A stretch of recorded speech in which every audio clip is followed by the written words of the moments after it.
As we've seen in previous chapters, it's possible to go through and select individual effects and begin to chain those together, one slot after another, so that you can decide how you want to process sound yourself, one effect choice after another. But if you prefer, what you can actually do is to work with channel strips that have been created within Logic directly. Let me show you how they work. If I select an audio track, as this beat part is here, I can open up the library, and what I have a chance to do here is to look at what we call channel strips. Now, channel strips are combinations of effects, one after another, to process sounds in interesting ways. So I could, for instance, as this is a beat loop, come into the drum and percussion section, and what I could then do would be to choose maybe the stereo kit. Remember, this is a drum kit that contains a kick drum and some claps and some hats. So effectively, we've got lots of kit pieces playing back at once. And then what I could do would be to say, right, well, actually, I wonder what this would sound like if I decided to clip this. In other words, drive it a bit harder and make it sound a little bit more distorted. Now, the moment I make that choice, I can see that the effects that I had have been surpassed by or overloaded by this channel strip setting that I've chosen here instead. And automatically what that's done is to load a number of effects at once. It's loaded clip distortion and then an enveloper and then a compressor and then a channel EQ. It's brought in a range of tools for processing this sound.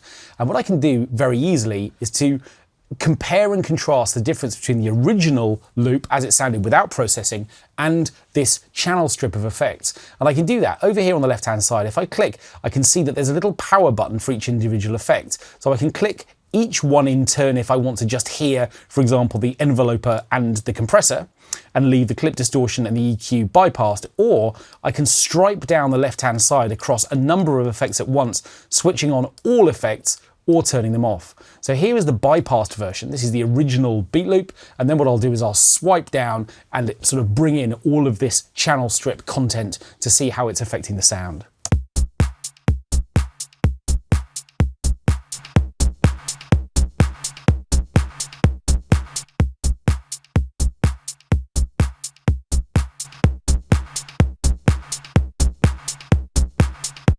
So that's producing this much more biting, hard tone. Let's just listen to that in the context of the whole track.